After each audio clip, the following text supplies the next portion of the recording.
এবং ফল। মানুষের স্বভাব হলো এটাই যে তিনি নিজের প্রত্যেক পরিশ্রমের প্রতিফল প্রার্থনা করেন। বেশিরভাগ সময় এই ফলাফলের চিন্তা করতে করতে, কল্পনা করতে করতে উনি কর্ম করতে থাকেন যে আমি এই কাজটা করলে এই ফল পাবো। সেই সব কল্পনা করতে থাকেন যা না তার হাতে আছে, না আছে অধিকার, আর না আছে নিয়ন্ত্রণ। উনি শুধু নিজের কর্ম করতে পারেন। উনি কি ফল পাবেন তা তার হাতে কখনোই নেই। তাই আপনিও শুধুমাত্র কর্ম করতে থাকুন, ফলের চিন্তা করবেন না। মনে রাখবেন, শিকড় এবং শাখা যেভাবে একে অপরের সাথে জড়িয়ে, সেইভাবেই একে অপরের সাথে জড়িয়ে কর্ম এবং ফল। যেরকম কর্ম আপনি করবেন সেরকম ফল আপনি অবশ্যই পাবেন। তাই এই ফলের আশায় কর্মের সময় কখনোই নষ্ট করবেন না, কারণ যে ব্যক্তি সময় নষ্ট করেন, সময় সেই ব্যক্তিকে অবশ্যই নষ্ট করে দেয়। কর্ম করুন নিঃস্বার্থভাবে, ফলের চিন্তা করবেন না, আর আমার সাথে ভালোবেসে বলুন রাধা রাধা। কর্ম এবং ফল। দেখতে গেলে এই সমস্ত ব্রহ্মাণ্ড এই দুইয়ের মাঝেই স্থির হয়ে আছে। মানুষজন কর্ম করেন ভালো ফল লাভের আশায়, আর ভালো ফল লাভের আশায় উনি এটাই ভুলে যান যে উনি যে কর্ম করছেন তা কি করছেন। আমি বলেছিলাম কর্ম করুন ফলের চিন্তা না করে, কিন্তু কি কর্ম করছেন সেই বিষয়ে ভাবাটাও অত্যন্ত আবশ্যক। নয়তো অনেক সময় আমরা এমন কর্ম করে ফেলি যা না চাইতেও বিষে পরিণত হয়, যা হয়েছে দুঃশাসনের সাথে, দুর্যোধনের সাথে, গুরু দ্রোণের সাথে। একজনের মানসিকতা উচিত ছিল না, একজনের বিবেক উচিত ছিল না, আরেকজন যে পক্ষ নির্বাচন করেছিলেন সেই পক্ষ উচিত ছিল না। আর যা কিছু ওনাদের সাথে হলো, আপনার, আমার, আমাদের সকলের সাথে তা হতে পারে। আমি বলেছিলাম কর্ম করুন, ফলের চিন্তা করবেন না, কিন্তু এই কর্মের বিষয়ে বিচার করে দেখাটাও ততটাই আবশ্যক। দেখুন, কর্ম করার উচিত প্রক্রিয়া ফলের চিন্তা না করা, কিন্তু যদি আপনার কর্ম শুভ হয় তাহলে তার ফলও নিয়তি আপনাকেই দেবে। সর্বদা কর্ম করার সময় এটা ভাবুন যে আপনার এই কর্ম এই সংসারকে, এই সমাজকে, আপনার পরিবারকে, আপনার আশেপাশের মানুষজনকে কোন দিশায় নিয়ে যাবে। যদি এটা সবার জন্য মঙ্গলময় হয় তাহলে কর্ম করতে থাকুন। আর হ্যাঁ, নিশ্চিত রূপে ফলের চিন্তা করবেন না। আসুন আমার সাথে ভালোবেসে বলুন রাধা রাধা। বটবৃক্ষের বীজ সর্ষের দানার থেকেও ছোট হয়, কিন্তু যখন তা নিজের রূপ ধারণ করে তখন তা বিশাল বৃক্ষের আকার ধারণ করে, যা সহস্র বছর ধরে বেঁচে থাকে, ছায়া প্রদান করে, পাখিদের আশ্রয় প্রদান করে, আর দেয় পথচারীদের বিশ্রাম করার স্থান। কেন? কারণ সেই ছোট বীজ তা মাটির ভেতরে গিয়ে নিজের খোলস ত্যাগ করে। অন্ধকারে থাকে সে, যতই আলো আসুক না কেন, যতই বর্ষা আসুক না কেন, সব সহ্য করে। আর তারপরে একটা চারা গাছ অঙ্কুরিত হয়, তারপর ধীর গতিতে একটা বিশাল বৃক্ষতে পরিণত হয়। দেখুন, জীবনে কঠিন সময় আসে, এই জন্য নয় যে আপনি হার মেনে নেবেন, এই জন্য আসে যাতে আপনি ভবিষ্যৎ নির্মাণের জন্য নিজেকে তৈরি করতে পারেন। যদি কঠিন সময়ে আপনি ওই বীজের মতো দৃঢ় হয়ে থাকতে পারেন, তাহলে আপনিও একদিন সেই বিশাল বৃক্ষের মতো নিজের অস্তিত্ব গড়ে তুলতে পারবেন, যা সহস্র বছর পর্যন্ত মনে রাখা হবে। আসুন আমার সাথে ভালোবেসে বলুন রাধা রাধা। এই ব্রহ্মাণ্ড কত বৃহৎ, তাই না? যার সম্মুখে এই পৃথিবীকেও একটা বিন্দুর মতো মনে হয়। আর এই পৃথিবীতে আমরা কে হই, আমাদের আকার কিরকম, আমাদের অস্তিত্বই বা কি? যখন আমরা এভাবে ভাবি তখন মনে হয় আমরা কিছুই নই। তা আমরা যখন কিছুই নই, তাহলে আমরা এত চিন্তা করি কেন? কি ভেবে ভয় পাই? কাকেই বা এত ভয় পাই? কে আমাদের মারতে পারে আর কেই বা আমাদের জন্ম দেবে? আত্মার আসলে না কখনো জন্ম হয় আর না কখনো মৃত্যু। আত্মা শুধুই শরীর বদল করে।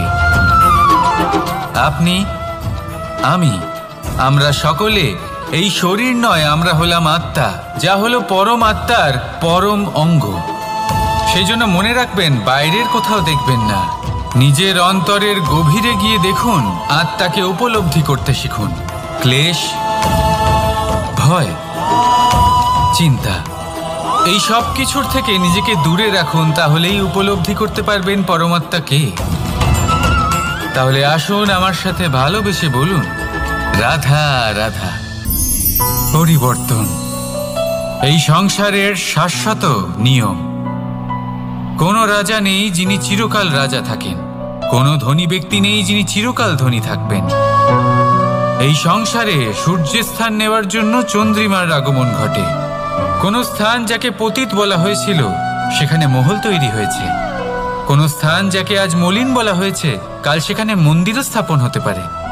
কোনো ঋতু চিরকালের জন্য থাকে না, কখনো সময় চিরকাল একরকম থাকে না। আজ যে আপনার কাছে রয়েছে কাল অন্য কারোর ছিল, আজ যে আপনার কাছে রয়েছে কাল তা অন্য কারোর কাছে চলে যাবে। আপনার সাথে কিছু থাকলে তা হলো আপনার কর্ম, কিন্তু সেই কর্মের পরিণামও আপনার নয়। আপনি শুধু কর্ম করুন, বাকি সবকিছুই পরিবর্তনশীল। কিন্তু সেই পরিবর্তনকে দেখে ভয় পাওয়ার প্রয়োজন নেই, তাকে স্বাগত জানান।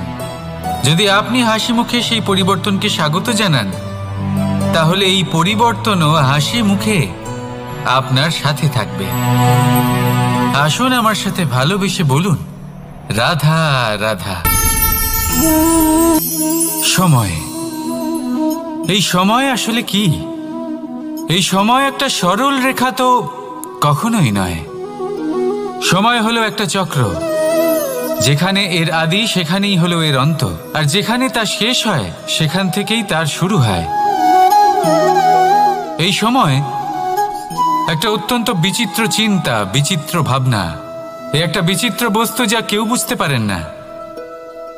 এই সময়ের লীলা, এর কোনো প্রমাণ নেই, কোনো জ্ঞান নেই, কোনো পরিমাপ নেই। শুধু এটুকু আমরা জানতে পারি, যেখানে শেষ হবে সেখান থেকে একটা নতুন সূচনাও হবে। যা আজ আপনার কাছে আছে কাল অন্য কারোর কাছে যাবে, তারপরে তার কাছ থেকেও অন্য কারোর কাছে যাবে, তারপরে তার থেকেও ছিনিয়ে নেওয়া হবে। এই নিয়তির একজনের কাছ থেকে অন্যজনের কাছে আদান প্রদানের এই সময় হলো আপনার সময়। এই সময়ের সদ্ব্যবহার করুন, এই সময়কে বাঁচুন। আপনাকে শুধু এটাই সুনিশ্চিত করতে হবে যে আপনি কোন পক্ষে আছেন।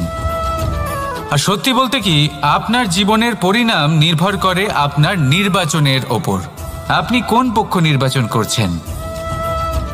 তাহলে মনে রাখবেন, জীবনে সেই পক্ষই নির্বাচন করবেন যা চয়ন করার পরে আপনি সুখ অনুভব করবেন, আপনি সন্তোষ লাভ করবেন, প্রসন্নতা লাভ করবেন। আর আমি এটাই সুনিশ্চিত করব যে এই পক্ষ যেন শান্তির পক্ষ হয়, এই পক্ষই যেন প্রেমের পক্ষ হয়।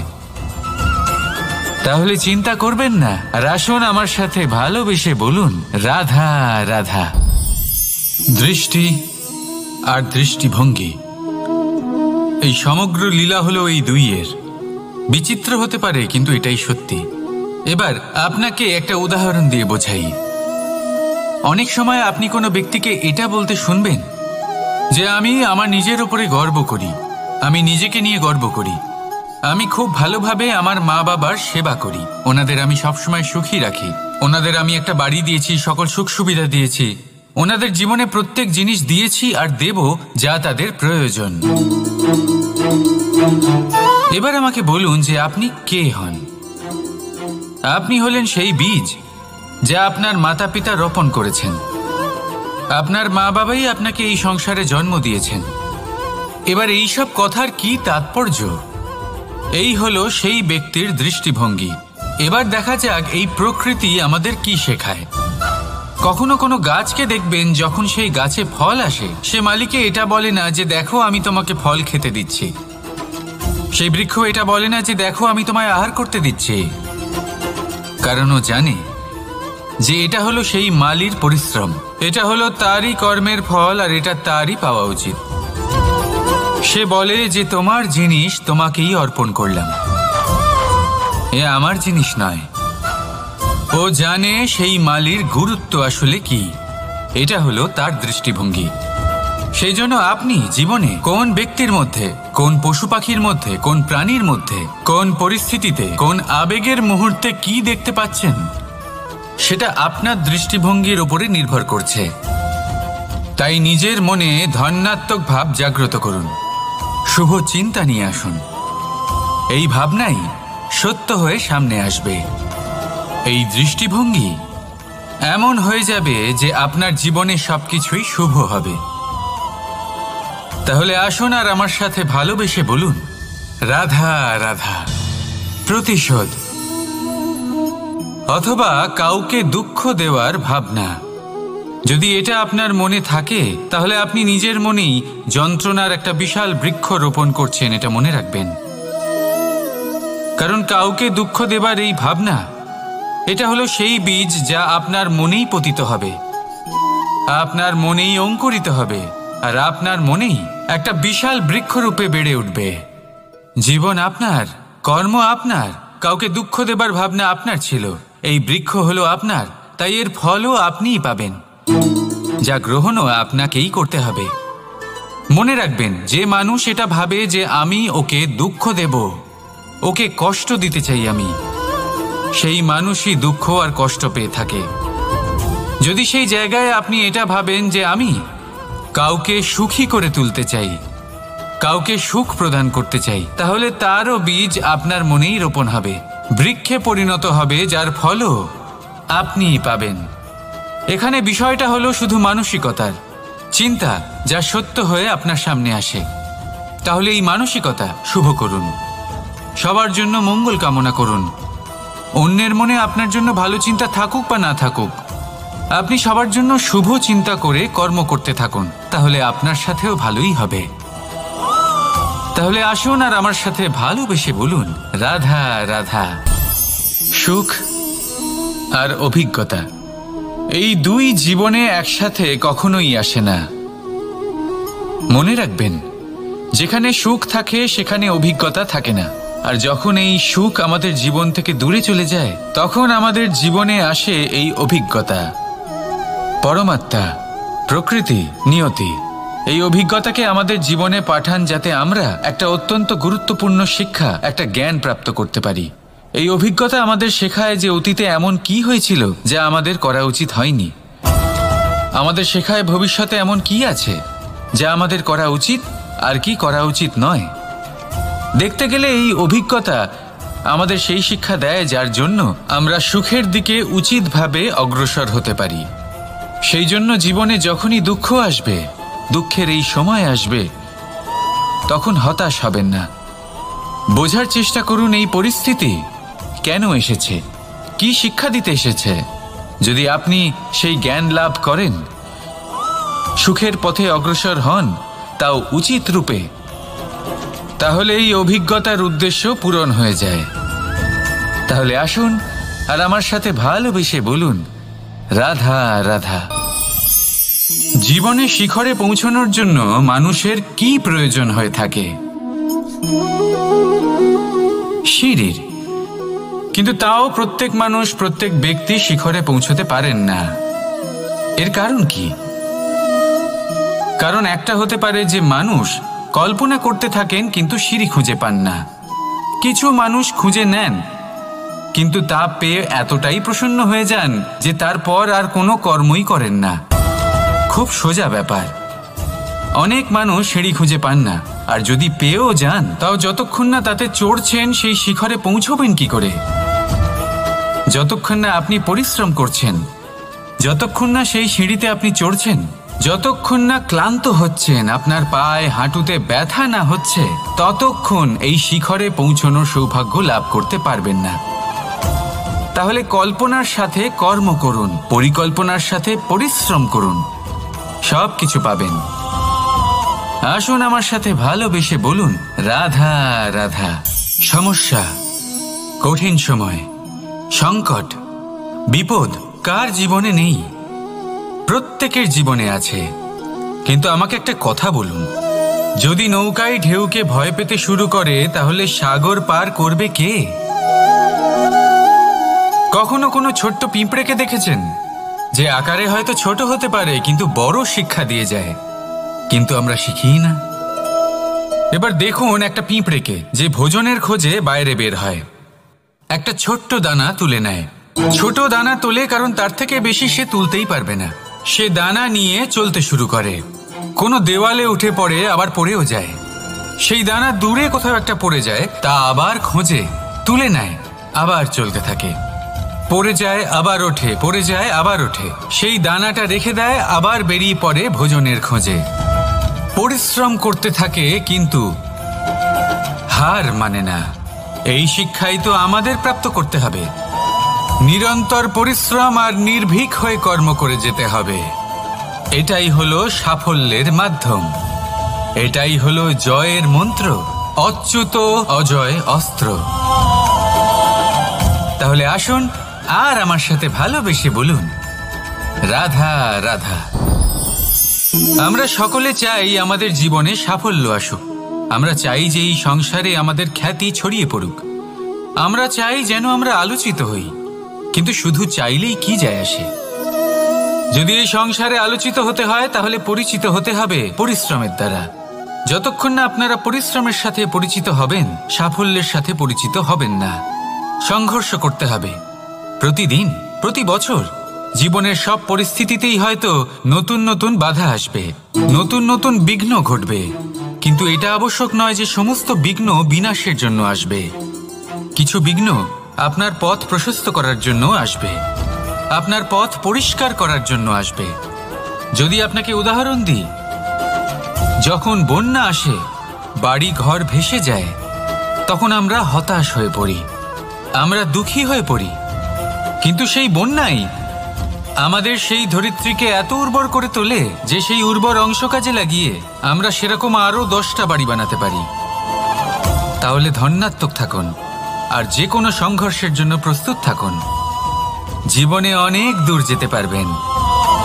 তাহলে আসুন আমার সাথে ভালোবেসে বলুন, রাধা রাধা। জীবনে কখনো কখনো আমরা সেই পরিস্থিতিতে ফেসে যাই যখন আমাদের মনে হয় যে আমাদের নতুন কিছু একটা করতে হবে, কিন্তু আমরা করতে পারি না, কারণ কোথাও না কোথাও আমরা রীতির দ্বারা আবদ্ধ, আর আমরা সেই রীতি ভাঙতে চাই না। কেবল একটাই প্রশ্ন আসে মনে, আশেপাশের মানুষ কি বলবে, আশেপাশের মানুষ কি ভাববে। আপনাকে একটা প্রশ্ন করি, কারা এই মানুষজন? আপনার জন্মের সময় এই মানুষজন কোথায় ছিলেন? যখন আপনি কোনো সমস্যায় পড়েন তখন এই মানুষজন কোথায় থাকেন? এগিয়ে এসে কি আপনাকে সাহায্য করেন, নাকি সেই সমস্যার সমাধান আপনি নিজেই করেন? এইসব মানুষজনের চিন্তা ত্যাগ করুন যদি আপনি জীবনে বাঁচতে চান। ভেবে দেখুন জীবনে কি কি শুভ আছে আর কি কি শুভ করতে পারেন। যদি তা স্রোতের বিপরীতে হয় তাহলে সংঘর্ষ করুন, কিন্তু এইসব মানুষজনের কথা ভাববেন না। ভেবে দেখুন জীবনে আপনি কি কি শুভ কাজ করতে পারেন। এটা ভাবুন যে আপনি কখনো এমন কোনো কাজ করে ফেলেননি তো যার জন্য কারো হৃদয় আহত হয়েছে। শুভর দিকে নিজের চিন্তা কেন্দ্রীভূত করুন, আপনার জীবনে সব কিছু শুভই হবে। তাহলে আসুন আমার সাথে ভালোবেসে বলুন, রাধা রাধা। আজকাল আপনি দেখে থাকবেন যে মা বাবা শুধুমাত্র সন্তানকে ভালোবাসেন তা নয়, তাদের মোহেও জড়িয়ে পড়েন। বিদ্যালয়ে যখন পাঠান তখন সমস্ত সুযোগ সুবিধা দিয়েই পাঠান।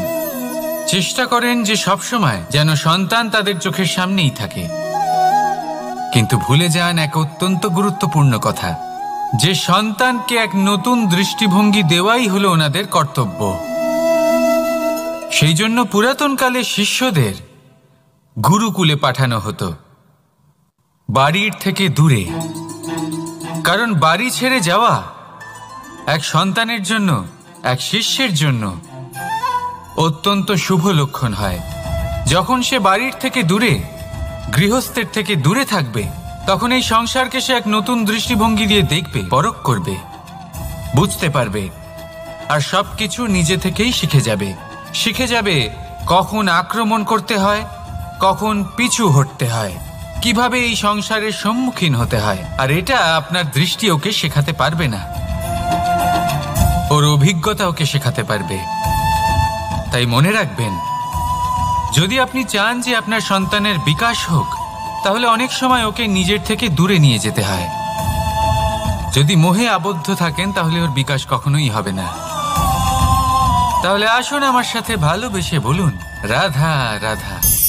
কখনো কখনো মানুষ মনে করেন যে সে নিজেই সব থেকে বেশি শক্তিশালী। তিনি হলেন জ্ঞানী।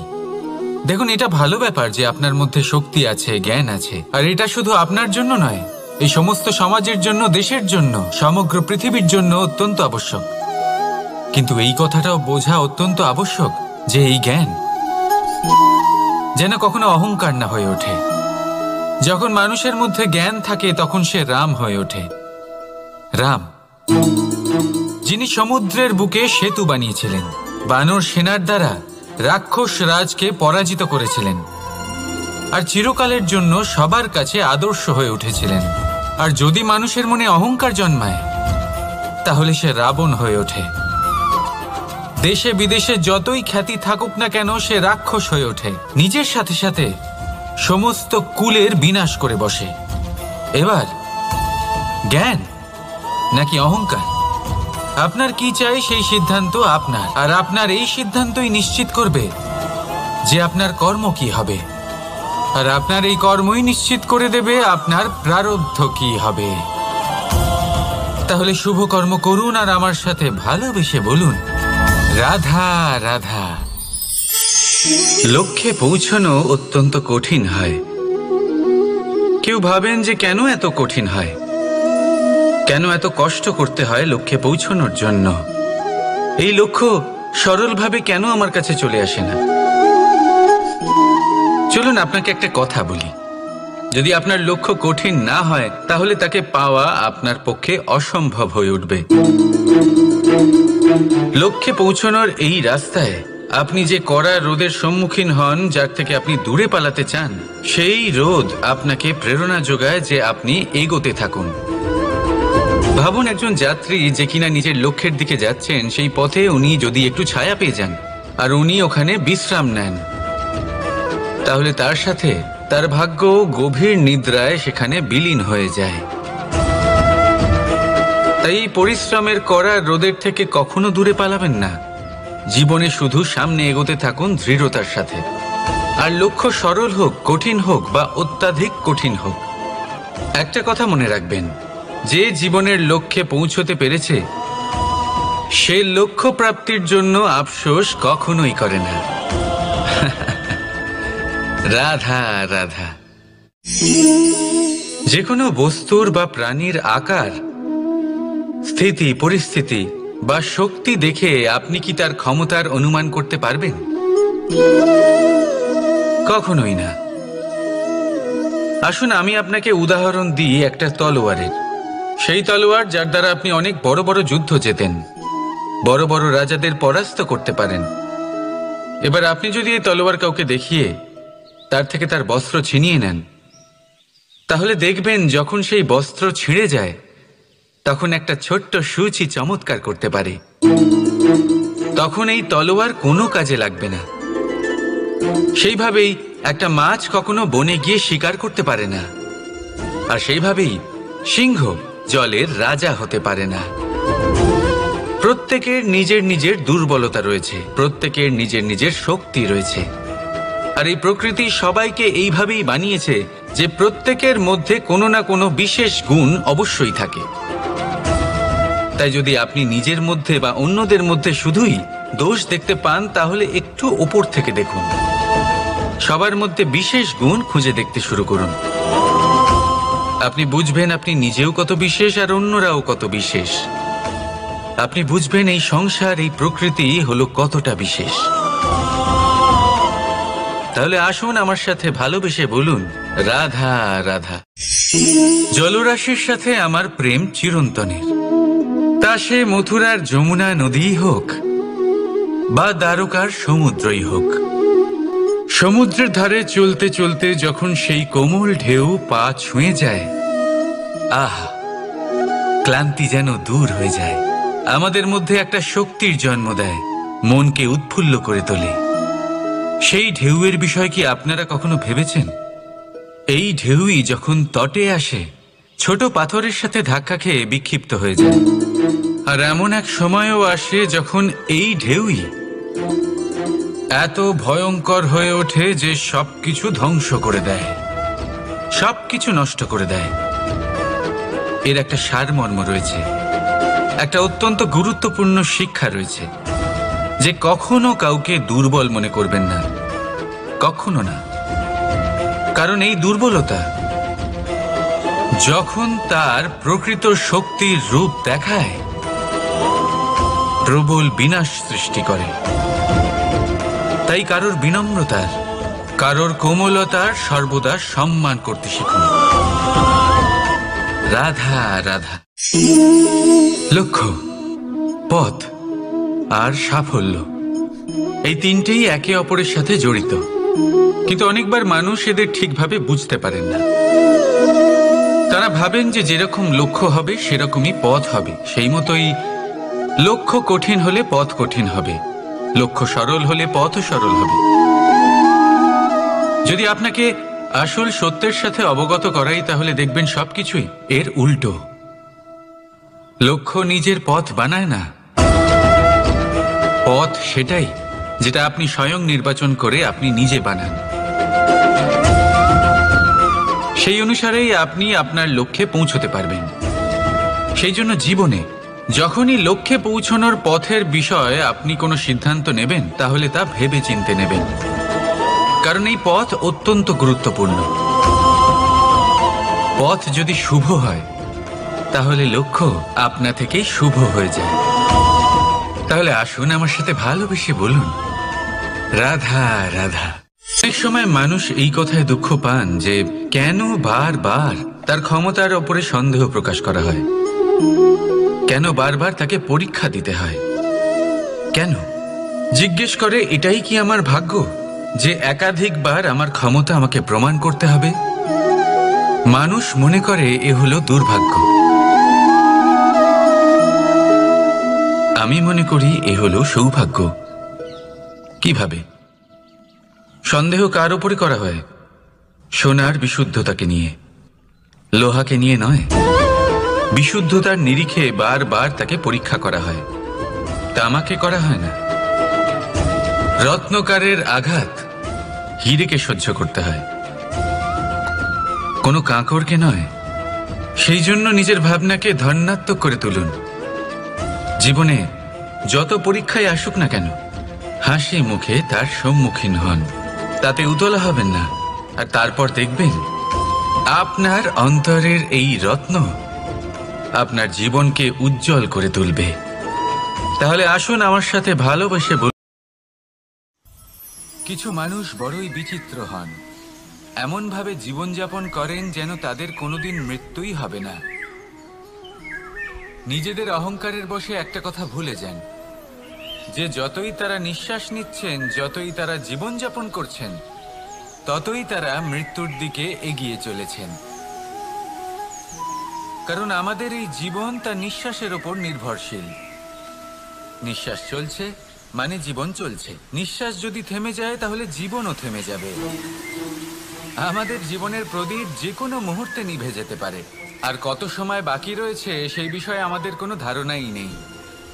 তাই যে মুহূর্ত আমরা এখন যাপন করছি, সেটার সদ্ব্যবহার করে নেওয়া যাক, কোনো শুভ কর্ম করে নেওয়া যাক, এমন কোনো কর্ম যার দ্বারা আমাদের ব্যক্তিত্বতে এমন এক চমক আসে যে আমাদের মৃত্যুর পরেও এই সংসার আমাদের চিরস্মরণীয় করে।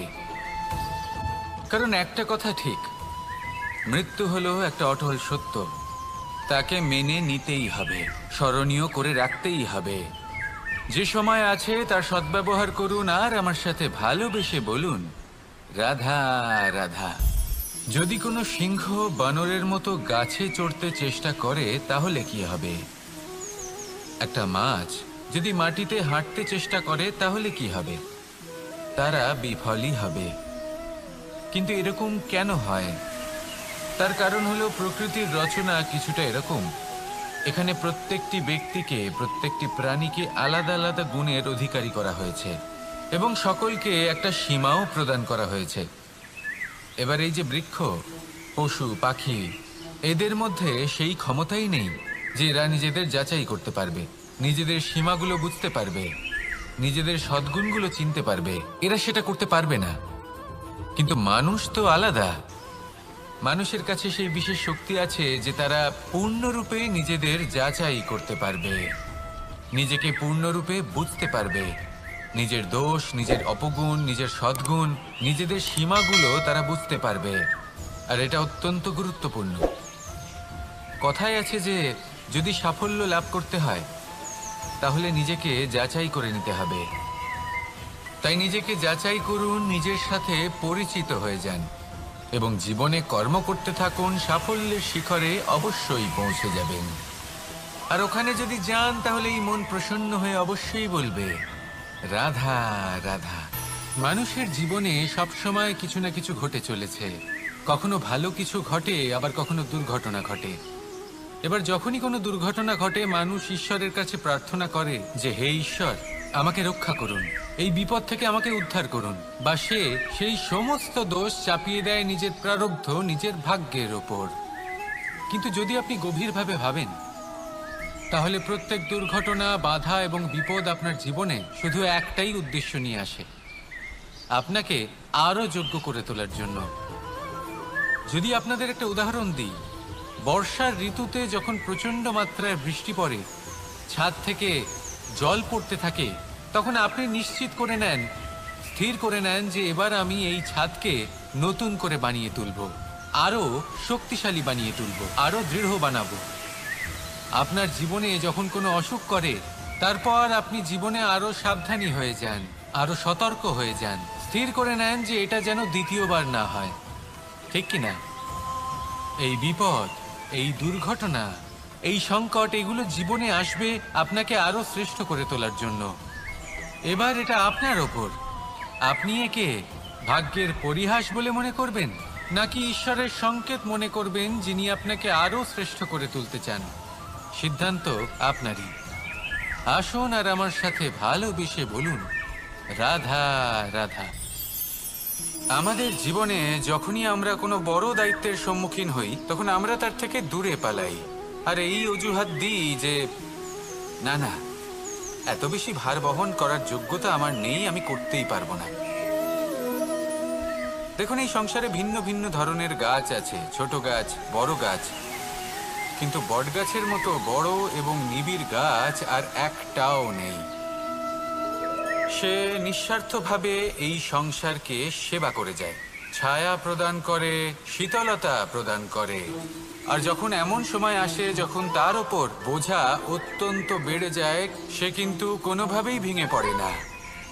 তখন সে নিজের নিঃস্বার্থ কর্মের ফল লাভ করে, সেই নিঃস্বার্থ কর্ম যা সে করেছে।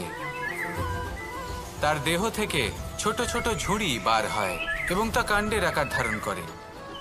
সেই কাণ্ড মাটির কাছে পৌঁছয় এবং তারপর তা বটগাছের সহায়ক হয়ে ওঠে।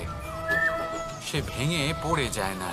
এইভাবে আপনিও জীবনে নিঃস্বার্থভাবে সবার সেবা করুন, ভালোবাসুন, সবাইকে সাহায্য করুন। যেদিন আপনার ওপর বোঝা অত্যন্ত বেড়ে যাবে, সেদিন এই সব মানুষ আপনাকে সাহায্য করার জন্য আসবেন, আপনার শক্তি হয়ে উঠবেন। আর আপনি বটগাছের মতোই মহান এবং বিশাল হয়ে উঠবেন। আসুন আর আমার সাথে ভালোবেসে বলুন, রাধা রাধা। আমাদের মধ্যে বেশিরভাগ মানুষ কোনো না কোনো মহাশক্তির উপস্থিতিকে বিশ্বাস করেন। আমরা মনে করি যে এ হলো সেই মহাশক্তি যার প্রভাব, যার কৃপা চিরকাল আমাদের উপর বজায় থাকে। আমাদের কর্মের ওপর, কর্মফলের ওপর চিরকাল তার দৃষ্টি থাকে।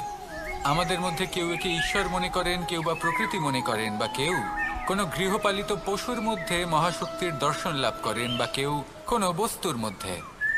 প্রত্যেকের নিজস্ব বিশ্বাস আছে, কিন্তু সেই শক্তির থেকে আশীর্বাদ লাভের জন্য বা কোনো ইচ্ছে পূরণের জন্য আমরা কখনো না কখনো মন্দিরে যাই। এই মন্দির শব্দের সূত্রপাত কিভাবে, আগে সেটা বুঝে নেওয়া যাক। মন্দির, এই শব্দের আরম্ভ হলো মনের দ্বারা। কিন্তু বেশিরভাগ মানুষ যখনই মন্দিরে যান কোনো ইচ্ছে পূরণের জন্য বা ইচ্ছে পূরণ হওয়ার পরে ধন্যবাদ দেওয়ার জন্য, তখন তিনি শুধুমাত্র শারীরিকভাবে সেখানে উপস্থিত থাকেন, তার মন তো সাংসারিক কাজের মধ্যেই ঘোরাফেরা করতে থাকে, তাই না? তাহলে বলুন, এর অর্থ কি? যদি আপনি মন্দিরে নিজের মনকেই না নিয়ে যান, তাহলে তার কি লাভ হবে? মন্দিরে গিয়ে নিজের মনকে ঈশ্বরের চরণে পূর্ণরূপে সমর্পণ করুন। নিজের মন থেকে ঈশ্বরের আরাধনা করুন, আর এই মন থেকেই বলুন, রাধা রাধা। পাণ্ডবরা বন থেকে এসেছিলেন। ওনাদের কাছে না কোনো ধন ছিল, না কোনো সম্পদ, না বিদ্যা। নিজের পরিশ্রমের দ্বারা ওনারা বিদ্যা অর্জন করেছিলেন, আর তার দ্বারাই সম্পদ অর্জন করলেন আর ধনও অর্জন করলেন। এই পাণ্ডব ছিলেন অত্যন্ত কুশল এবং শক্তিশালী। যুধিষ্ঠির নিজের পরিশ্রম দ্বারা এমন জ্ঞান অর্জন করেছিলেন যে এই সংসার ওনাকে ধর্মরাজ যুধিষ্ঠির অভিহিত করেছিল। দেখতে গেলে পাণ্ডবদের কাছে সবকিছুই ছিল, কিন্তু যখন বিষয় এলো আরো ধন লাভ করার, তখন যুধিষ্ঠির, যিনি পাণ্ডবদের মধ্যে জ্যেষ্ঠ, তিনি সকল পাণ্ডবদের সাথে দ্যুতক্রীড়ায় অংশগ্রহণ করে ফেললেন। এর ফলে না শুধু ধনলক্ষ্মী, ধর্মলক্ষ্মী, বিবেক লক্ষ্মীকেও হারালেন, আর শুধু তাই নয়, নিজের গৃহলক্ষ্মী দ্রৌপদীকেও হারিয়ে ফেললেন। এর কারণ কি? ভুলে গেলেন খুব সহজ একটা কথা, এই সংসারে সম্মান এবং সাফল্য দুটোই পরিশ্রমের দ্বারা লাভ করতে হয়, কিন্তু দ্যুতক্রীড়ার এই খেলা আমাদের ভাগ্যের উপর নির্ভরশীল। এই সংসারে দুটি পথ রয়েছে, একটা পথ যেখানে কর্ম এবং পরিশ্রমের দ্বারা আপনি নিজের পথ নিজেই রচনা করতে পারবেন, আর দ্বিতীয় পথ হলো যেখানে এই ভাগ্য এক মুহূর্তে আপনাকে শিখরেও পৌঁছে দিতে পারে, আবার ধূলিসাৎ করে দিতে পারে। আপনি কোন পথ বাছবেন সেই চয়ন আপনারই। আসুন আর আমার সাথে ভালোবেসে বলুন, রাধা রাধা। একদিকে হলো আঙুর আর অন্যদিকে কিশমিশ। দেখতে গেলে এই দুটোই সবারই খুব প্রিয়, শিশু হোক, যুবক হোক বা কোনো বৃদ্ধ ব্যক্তিই হোক না কেন। আর দেখতে গেলে এই কিশমিশ, এটা আঙুর থেকেই আসে, তারই অন্য একটি রূপ। কিন্তু কখনো হাটে যান আর গিয়ে জিজ্ঞেস করুন যে এই কিশমিশ আর আঙুর, এই দুইয়ের মধ্যে অধিক মূল্য কার? আপনিও নিশ্চয়ই জানবেন যে কিশমিশের মূল্য আঙুরের থেকে অনেক গুণ বেশি। এবার এরকম কেন হয়? এর পেছনে কি কারণ থাকতে পারে? একদিকে হলো সেই আঙুর যা টাটকা অবস্থায় গাছ থেকে পেড়ে খাওয়া যায়, আর অন্যদিকে হলো কিশমিশ যাকে মাসের পর মাস রোদে ফেলে রাখা হয়। একদিকে আঙুর যা কিনা অত্যন্ত রসালো, আর কিশমিশে কোনো রসই নেই। একটি হলো অত্যন্ত কোমল এবং সুন্দর, অন্যটি অমসৃণ এবং তাতে বিন্দুমাত্র সৌন্দর্য নেই, তাও তার মূল্য বেশি। এইসব কেন হয়? এই কারণেই হয় কারণ সেই আঙুর অনেক মাস পর্যন্ত রোদ সহ্য করে থাকে, কষ্ট সহ্য করে থাকে, তবেই সেই আঙুর কিশমিশে পরিণত হয়। এবার জীবনের কড়া রোদ যাকে সহ্য করতে হয়, তার সাথেও এটাই হয়ে থাকে, তারও মূল্য আপনা থেকেই বৃদ্ধি পায়। আপনার জীবনে আপনার গুণ, আপনার প্রতিভা, তা অত্যন্ত গুরুত্বপূর্ণ। কিন্তু যখন আপনি অভিজ্ঞতা লাভ করেন, তখনই সেই অভিজ্ঞতা আপনার গুণ এবং প্রতিভাকে আরও অনেক বেশি শ্রেষ্ঠ করে তোলে। তাই জীবনের কঠোর রোদের মধ্যেও দাঁড়িয়ে থাকাটা শিখে নিন, সাহসের সাথে কঠিন পরিস্থিতির সম্মুখীন হওয়াটা শিখে নিন। ঠিক এইভাবেই অভিজ্ঞতা লাভ করতে হয়, আর এই অভিজ্ঞতা আপনার মূল্য বৃদ্ধি করতেই থাকবে, করতেই থাকবে। আর তখন এই মন প্রসন্ন হয়ে বলবে, রাধা রাধা। বাল্যকালে যখন আমি মাখন খেতাম, তখন যশোদা মায়ের আমার মাখন খাওয়া নিয়ে কোনো সমস্যা ছিল না। কিন্তু যখন আমি মাখন খেতাম, মাখন চুরি করতাম, তখন যেই প্রকারে বাড়ির পরিচ্ছন্নতা আমি নষ্ট করতাম, তা নিয়ে অবশ্যই যশোদা মায়ের আপত্তি ছিল। আর হবে নাই বা কেন? কথায় আছে যে যদি আমাদের ঘর পরিচ্ছন্ন থাকে, সেখানে লক্ষ্মী বসবাস করে থাকেন, তবেই সেই বাড়িতে সন্তোষ ভাব থাকবে। সেই জন্যই আমাদের যশোদা মা পরিশ্রম করে বাড়ির ভেতর এবং বাড়ির বাহির সবসময় পরিচ্ছন্ন করে রাখতেন। এবার যেইভাবে আমাদের বাড়ি, যেখানে আমাদের পরিবার বসবাস করতেন, সেইভাবেই আমাদের শরীর আর আমাদের আত্মা রয়েছে, যাতে আমরা বসবাস করি। একেও স্বচ্ছ রাখা প্রয়োজনীয়। এবার স্বচ্ছ কিভাবে রাখা যায়? শুধু বাহ্যিক পরিচ্ছন্নতা আর প্রসাধন দ্বারা তা সম্ভব হবে না। জীবনে কিছু কটু অভিজ্ঞতা আমাদের সকলের থাকে। সেই কটু অভিজ্ঞতাগুলির কারণে আমাদের মন, আমাদের আত্মা মলিন হয়ে যায়। এই মালিন্য থেকে আমাদের আত্মাকে মুক্ত করা অত্যন্ত প্রয়োজনীয়। এই স্বচ্ছতা অত্যন্ত প্রয়োজনীয়। আর আমাদের এই মন মালিন্য থেকে মুক্ত হতে পারে শুধুমাত্র প্রেম এবং করুণার দ্বারা। তাই সকলকে ভালোবাসতে থাকুন আর মনের মধ্যে করুণার বোধ জাগ্রত করুন। কারণ যেইভাবে বাড়ি পরিষ্কার থাকলে তাতে লক্ষ্মী বসবাস করেন, সন্তোষবোধ বজায় থাকে, সেইভাবেই যদি মন স্বচ্ছ থাকে তাহলে তাতে সন্তোষও থাকবে, শান্তিও থাকবে।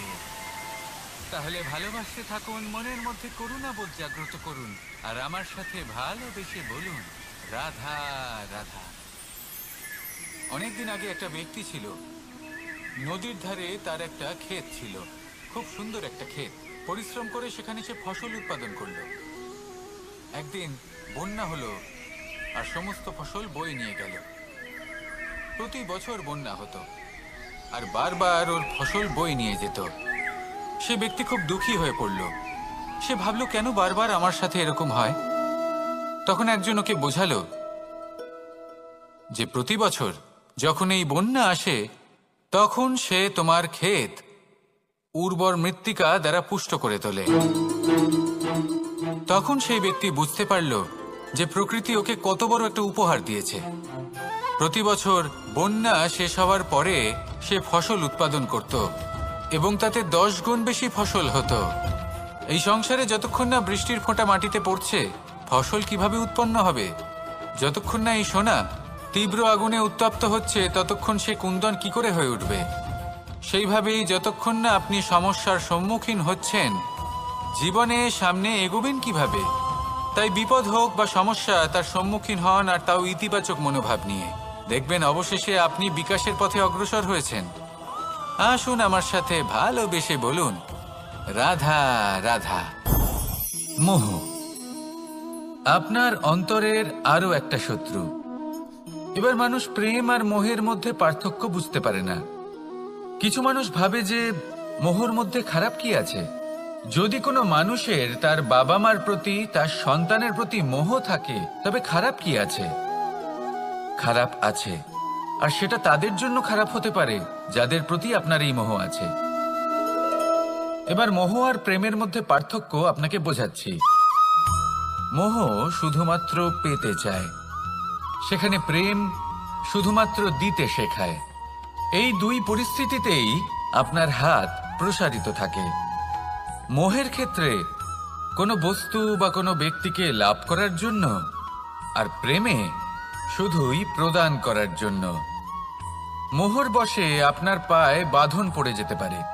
যদি মাতা পিতার তার সন্তানের প্রতি মোহ থাকে, তাহলে তারা তাদের সন্তানকে কখনো দুঃখে, চিন্তায়, যন্ত্রণায় দেখতেই পারবে না। সেই জন্য তারা সন্তানকে বেঁধে রাখতে চান একটা সুরক্ষিত ক্ষেত্রে, যেখান থেকে না তারা সংসারকে দেখতে পায়, না পরখ করতে পারে, না কিছু শিখতে পারে, না বিকট পরিস্থিতির সম্মুখীন হতে পারে। ঠিক যে কারণে তারা দুর্বল হয়ে পড়ে, অজ্ঞানী হয়ে ওঠে। তাদের বিকাশ সেখানেই স্তব্ধ হয়ে যায়, আর সেখানে প্রেম শুধুমাত্র বিকাশের পথে নিয়ে যায়। মা বাবা যদি সন্তানকে ভালোবাসেন, তাহলে তাকে ছেড়ে দেন যে যাও সংসারকে দেখো, পরখ করো আর শেখো। কিভাবে এর সাথে লড়াই করতে হবে সেটা নিজে শেখো। নিজের শক্তি নিজেই বাড়িয়ে তোলো, নিজের পথ চয়ন করো। সেই জন্য এই মোহর শিকল ভেঙে ফেলুন আর প্রেমকে আপন করে নিন। আর এই প্রেম দ্বারাই বলুন, রাধা রাধা। এই হলো বট গাছের একটা বীজ।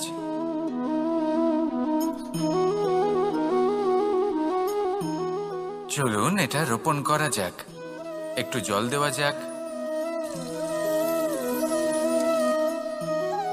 এবার এখানে একটা বিশাল বটবৃক্ষ উৎপন্ন হবে, কিন্তু কিভাবে? এতে কে সাহায্য করবে? এটা সম্ভব কে করে দেখাবে? প্রকৃতি।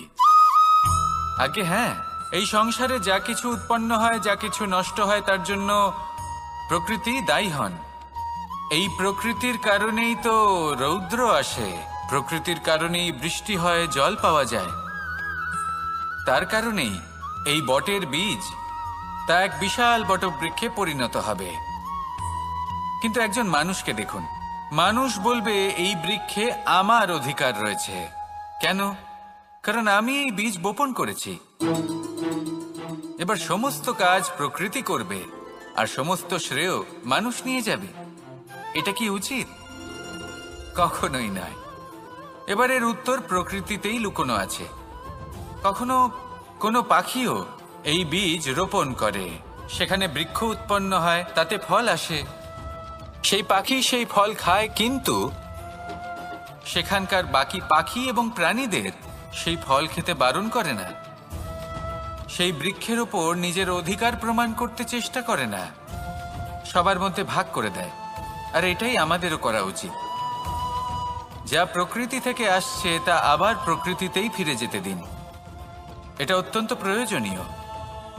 পাখিদের মতো হতে চেষ্টা করুন, তবেই আপনার এই মন আকাশে উড়তে থাকবে আর সুপ্রসন্ন হয়ে বলবে, রাধা রাধা। আমরা সবাই প্রকাশের অনুগামী। সূর্যের থেকে আমরা প্রকাশ লাভ করি এবং সেই প্রকাশের কারণে আমরা সবকিছু দেখতে পাই। আর হয়তো সেই জন্য আমরা সূর্যকে এত মান্য করি, তাকে সম্মান করি, তাকে পুজো করি। কিন্তু এই সংসারে শুধুমাত্র সূর্যই কি আছেন যিনি প্রকাশের উৎস? না। যখন সূর্যাস্ত হয় তখন কি হয়? তখন চন্দ্রমা প্রকাশ দিয়ে থাকেন, উনি আমাদের পথ দেখান। আর যখন চন্দ্রমা থাকেন না তখন কি হয়? তখন আমাদের গৃহ প্রকাশময় করে তোলে ছোট্ট একটা প্রদীপ। অর্থাৎ আকার বা নাম গুরুত্বপূর্ণ নয়, গুরুত্বপূর্ণ হলো গুণ। আপনিও এই গুণগুলি আপন করুন। চন্দ্রমা বা প্রদীপের মতো সূর্যের অনুপস্থিতিতেও প্রকাশের কিরণ ছড়িয়ে দিন। সৎপথে চলুন আর আমার সাথে ভালোবেসে বলুন, রাধা রাধা।